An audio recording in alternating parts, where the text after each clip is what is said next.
नमस्कार। एवन उत्तराखंड में आप सभी का स्वागत है। मैं हूं आपके साथ सुनिधि शुक्ला। खबरों की शुरुआत से पहले एक नजर हेडलाइंस पर।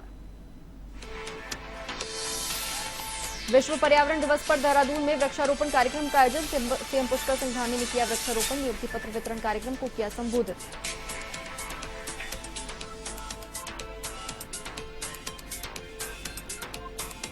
इन्वेस्टर्स समिट नवंबर और दिसंबर में प्रस्तावित समिट को लेकर कांग्रेस प्रदेश अध्यक्ष ने सवाल उठाए। उत्तराखंड में बढ़ता जा रहा अराजकता का माहौल।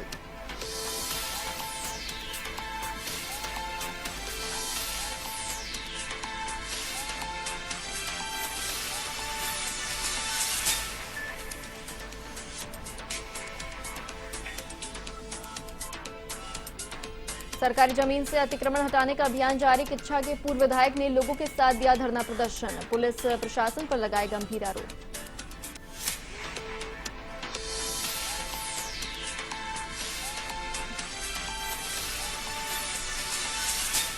उत्तराखंड में बड़ा बाघों का कुनबा। 2018 में 442 बाघों के साथ देश में तीसरा स्थान। 2022 में हुई गणना के आंकड़े नहीं हुए जारी।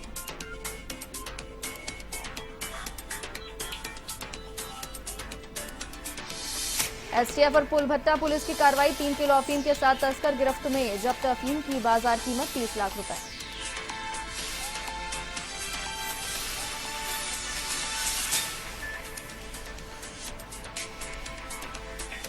अब खबरें विस्तार से। विश्व पर्यावरण दिवस पर देहरादून में वृक्षारोपण कार्यक्रम का आयोजन हुआ, जिसमें सूबे के मुखिया सीएम पुष्कर सिंह धामी ने वृक्षारोपण कर पर्यावरण संरक्षण का संदेश दिया। वहीं इसके बाद प्राविधिक शिक्षा विभाग की ओर से आयोजित कार्यक्रम में शिरकत की। वहीं सीएम धामी ने नियुक्ति पत्र वितरण कार्यक्रम को संबोधित भी किया।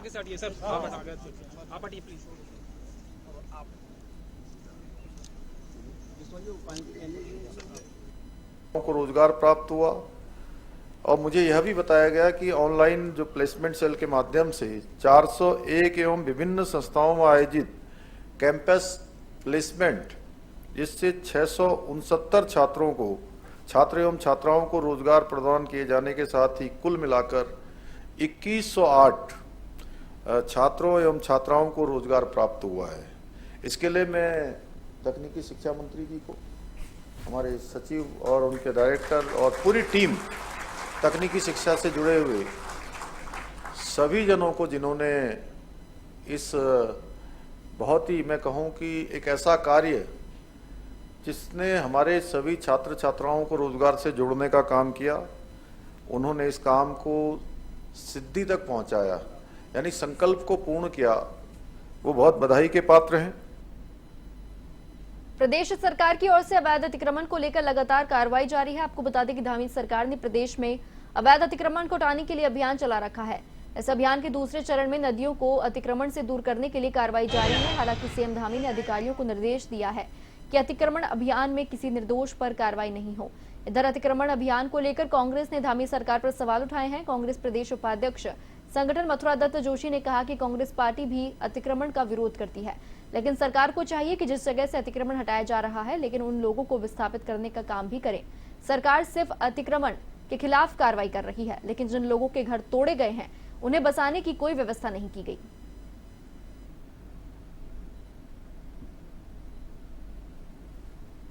अतिक्रमण हटाने के खिलाफ नहीं है, हम भी चाहते हैं अतिक्रमण हटना चाहिए, लेकिन पहले सरकार उन अधिकारियों पर कार्रवाई करे जिनके कार्यकाल में अतिक्रमण हुआ है। दूसरा, जो अतिक्रमणकारी हैं उनका रिहेबिलिटेशन का क्या होगा, उनके पुनर्वास के लिए सरकार ने कुछ सोचा है? अगर कहीं अतिक्रमण हुआ है तो उनको कहाँ बिठाया जाएगा, पहले सरकार ये भी तो तय करे। ये नादिरशाही फरमान से लोकतंत्र में काम नहीं चलता है। लोकतंत्र में लोकतांत्रिक व्यवस्था के तहत तरीके से व्यवस्थाएं होती हैं। सरकार पहले सुनिश्चित कर ले कि जिनको हटाने जा रही है उनको कहाँ पर बसाएगी, या उनको सड़क पर तो नहीं पटका जा सकता है। लोक कल्याणकारी सरकार की पहली पहचान है कि वो अपनी जनता का ध्यान रखें। उत्तराखंड की महिला एवं बाल विकास मंत्री रेखा आर्य के बयान पर कांग्रेस ने पलटवार किया है। कांग्रेस के प्रदेश अध्यक्ष करण माहरा ने कहा कि ऐसे बयान देते वक्त उनको मंत्री पद और संविधान की गरिमा का भी ख्याल रखना चाहिए। क्षेत्र में बढ़ती लव जिहाद की घटना के चलते यमुना घाटी के व्यापारियों ने बाजार बंद किया। इधर महिला एवं बाल विकास मंत्री रेखा आर्य ने मामले को लेकर कहा कि इन मामलों को देखते हुए हमें सतर्क रहना चाहिए। खासतौर पर जिन बालिकाओं ने फिल्म द केरला स्टोरी नहीं देखी, उन्हें ये देखनी चाहिए, क्योंकि इस स्टोरी में इस घटना की विस्तृत जानकारी है, किस तरह से समुदाय विशेष के लोग माइंड वॉश करते हैं। इसके साथ ही कहा कि सोशल मीडिया पर मित्रता पर भी हमें सजग रहना चाहिए। आपको बता दें कि पिछले कुछ दिनों में उत्तरकाशी के पुरोला और देहरादून के चक्राता में ऐसे मामले सामने आए हैं जिससे स्थानीय जनता में भारी आक्रोश है। कैबिनेट मंत्री हैं और संभवतः वो संविधान उन्होंने पढ़ा होगा, भारत का कॉन्स्टिट्यूशन, नियम कानून भी पढ़े होंगे, तो उनको एक मंत्री के रूप में जो उन्होंने शपथ ली है उसको याद रखना चाहिए और तभी कुछ इस तरीके की टिप्पणी करनी चाहिए। देखिए, मुझे लगता है कि उत्तराखंड एक देवभूमि है और इस देवभूमि को कुछ लोग जो है कलंकित करना चाहते हैं। कुछ लोग अपनी गलत मंशा के साथ में गलत आचरण को अपनाते हुए देवभूमि के आचरण के विपरीत आचरण को अपना रहे हैं। मुझे लगता है कि हम लोगों को ही सजग होना चाहिए, हम उत्तराखंडियों को ही सजग हो जाना चाहिए। और खासकर बेटियों से तो मैं ये कहूँगी कि यदि आपने द केरला स्टोरी नहीं देखी है तो प्लीज़ उसको देखने का काम करें। द केरला स्टोरी में वो सब घटनाएं हैं, वो हिंदू लड़कियां हैं जिनको किस प्रकार से भ्रमित करके, माइंड वॉश करके, किस प्रकार से उनको कौन सी दिशा की ओर डाइवर्ट किया जाता है, यह सब हम लोग देख रहे हैं। उत्तराखंड में इन्वेस्टर्स समिट नवंबर और दिसंबर में प्रस्तावित है, जिसको लेकर अभी से धामी सरकार तैयारियों में जुट गई है। इधर इस समिट को लेकर कांग्रेस प्रदेश अध्यक्ष करण म्हारा ने सवाल उठाए हैं। करण म्हारा ने कहा कि इन्वेस्टर समिट को लेकर 100 करोड़ रुपए का एमओयू सरकार ने साइन किया है, लेकिन प्रगति रिपोर्ट अभी तक शून्य पर ही है। सीएम धामी अब इन्वेस्टर समिट को लेकर सिंगापुर में रोड शो करने वाले हैं। कहीं ऐसा न हो कि ये इन्वेस्टर मीट सिर्फ सैर सपाटे तक ही सीमित रह जाए। उन्होंने सरकार पर तंज कसते हुए कहा कि उत्तराखंड में अराजकता का माहौल बढ़ता जा रहा है। ऐसे नहीं लगता कि कोई भी इन्वेस्टर प्रदेश में अपना निवेश करेगा।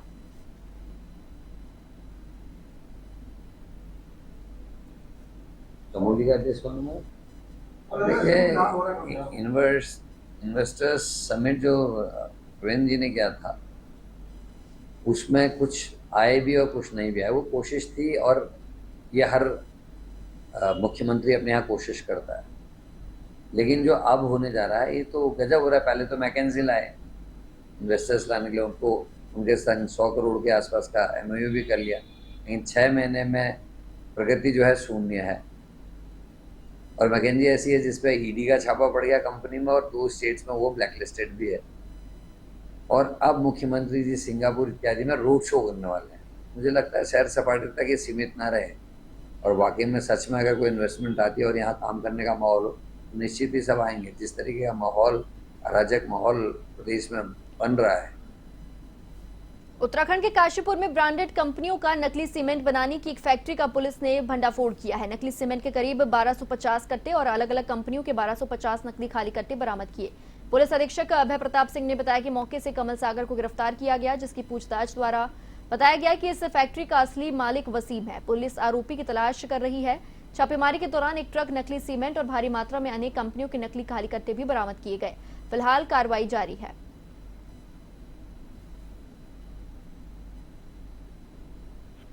देखिए, प्रदेश में विभिन्न अपराधों में सक्रिय अपराधियों के विरुद्ध लगातार कार्रवाई की जा रही है। डीजीपी महोदय के निर्देशों के क्रम में इसी में कल हमारी एसटीएफ टीम को एक सफलता मिली, जिसको ज्वाइंटली इंस्पेक्टर एमपी सिंह साहब जो कि एसटीएफ के कुमाऊं क्षेत्र के प्रभारी हैं और इंस्पेक्टर रतुड़ी जो कि काशीपुर कोतवाल है, ऐसी सूचना थी कि टाडा क्षेत्र में जो मारिया स्कूल है उसके बगल में एक गोडाउन में नकली सीमेंट बनाने की फैक्ट्री एक गतिमान है। इस सूचना के द्वारा टीम के द्वारा दबिश दी गई तो मौके पे एक कमल सागर नाम का व्यक्ति पकड़ा गया, जिसकी बाद में गिरफ्तारी हमने सुनिश्चित करी।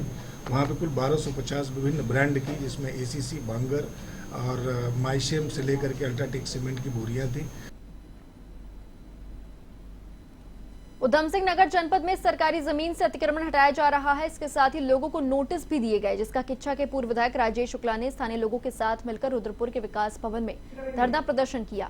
इस दौरान पूर्व विधायक राजेश शुक्ला ने कहा कि अगर 30 से 40 वर्षों में बसे लोगों को जिला प्रशासन ने उजाड़ा जाएगा तो इससे पहले उनको बसाने की व्यवस्था की जाए, जिससे उनके सामने रहने की दिक्कत न आए। इस दौरान पूर्व विधायक राजेश शुक्ला ने उधम सिंह नगर जिले के मुख्य विकास अधिकारी विशाल मिश्रा से मुलाकात की और उनको समस्याओं से अवगत करवाया। किच्छा के पूर्व विधायक राजेश शुक्ला ने पुलिस प्रशासन पर गंभीर आरोप लगाए हैं। उन्होंने कहा कि अतिक्रमण की आड़ में पुलिस लोगों को उजाड़ने का काम कर रही है। मेरा ये स्पष्ट कहना है कि प्रदेश की सरकार ने, हमारे माननीय मुख्यमंत्री जी ने, पुष्कर सिंह धामी जी ने बाकायदा एक स्पष्ट निर्देश दिया पूरे प्रदेश को कि जो लोग राज्य के आबादी के संतुलन को बिगाड़ रहे हैं, जो यहाँ पर डेमोग्राफिकल चेंज कर रहे हैं, जो किसी मज़ार या किसी धार्मिक स्थल को बनाकर उसी आड़ में यहाँ आकर के कभी ज़मीनें कब्जा कर रहे हैं, ऐसे लोगों का अतिक्रमण हटाया जाए। लेकिन कुछ अधिकारी कर्मचारियों की गलती से या उनकी बदनीयती से इसमें ऐसे 30-40 साल आबादी से पुराने जो लोग बसे थे उनको उजाड़ने का काम शुरू हो गया। ये जो भी अतिक्रमण की ड्राइव चल रही है पूरे जनपद में, उसके संदर्भ में बैठक आयोजित की गई थी। आज की इच्छा से कई लोग आए थे और माननीय पूर्व विधायक महोदय भी आए हुए थे। तो इसमें एक ही बात हमको कहना है कि जो भी अतिक्रमण की कार्रवाई है वो नियमानुसार होगी। जिस भी संबंधित विभाग की है उसकी जिम्मेदारी है, वो बताएंगे कि कितना सही है, कहाँ तक उनकी जद है। उसमें यदि किसी तरीके का कन्फ्यूजन हो तो कंसर्न एसडीएम हमारे वो कोऑर्डिनेट करेंगे, वो देखेंगे अगर किसी की आपत्ति है कि कितने फीट हटना है, कितने फीट नहीं हटना है, और जो भी होगा वो नियमानुसार होगा। किसी के साथ भी गलत नहीं किया जाएगा। प्रशासन पूरी तरीके से नियमों को ही फॉलो करके कार्रवाई करेगा। बाघों के संरक्षण में उत्तराखंड देश में अग्रणी भूमिका निभा रहा है। साल 2008 में बाघों की संख्या 179 थी, जो कि साल 2018 में 442 पहुंच गई। राष्ट्रीय स्तर पर 2018 में बाघों की गणना के मुताबिक मध्य प्रदेश और कर्नाटक के बाद उत्तराखंड तीसरे स्थान पर है। 2022 में बाघों की जो गणना हुई उनके राज्यवार आंकड़े अभी जारी नहीं हुए हैं, लेकिन वन विभाग के अधिकारी इस बात को लेकर खुश हैं कि प्रदेश में बाघों का आंकड़ा बढ़ रहा है। कार्बेट और राजाजी टाइगर रिजर्व के साथ ही तराई और भाबर क्षेत्र के 12 वन प्रभागों में बाघों का कुनबा निरंतर बढ़ रहा है। वहीं कार्बेट टाइगर रिजर्व में लगातार बाघों की मौत पर सवाल उठ रहे हैं। 5 माह में यहां 5 बाघों की मौत हुई। वहीं पिछले दिनों एक बाघिन शिकारियों के लगाए फंदे में फंसने से गंभीर रूप से घायल हो गई। हालांकि वन विभाग के अधिकारी खुद को पूरी तरह से चौकन्ना बता रहे हैं।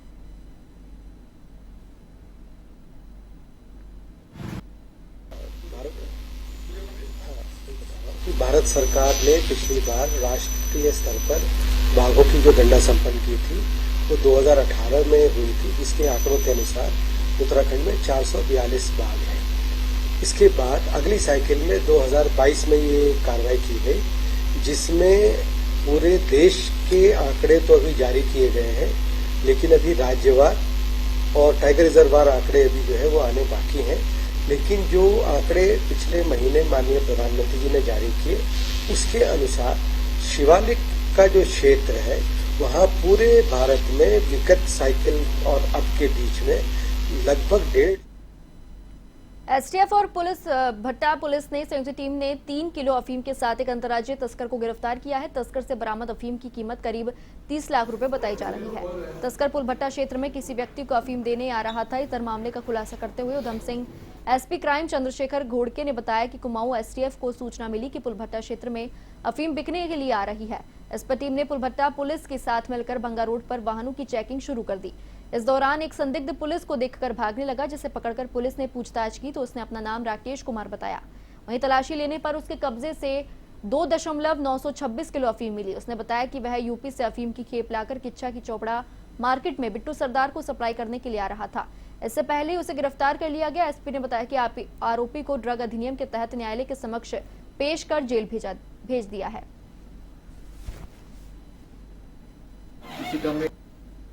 देखिए, नशे के खिलाफ जो है उत्तराखंड पुलिस बहुत सख्त रवैया अपनाती रहती है और इसी क्रम में हम निरंतर नशे के खिलाफ कार्रवाई करते रहते हैं। इस क्रम में हमें उत्तराखंड की एसटीएफ और उधम सिंह नगर की थाना पुलभट्टा पुलिस टीम को एक संयुक्त ऑपरेशन इन्होंने किया है। इसमें बहुत बड़ी सफलता हमें मिली है। इसमें हमने लगभग 3 किलो अफीम बरामद की है। अभियुक्त राकेश कुमार जो थाना फरीदपुर जिला बरेली उत्तर प्रदेश का निवासी है, इसको हमने 3 किलो अफीम और एक मोबाइल फ़ोन के साथ गिरफ्तार किया है। इस क्रम में हम आगे भी विवेचना करके इसकी कड़ियाँ जोड़ेंगे और इसकी सप्लाई चेन को हम और भी गहनता से इसकी जांच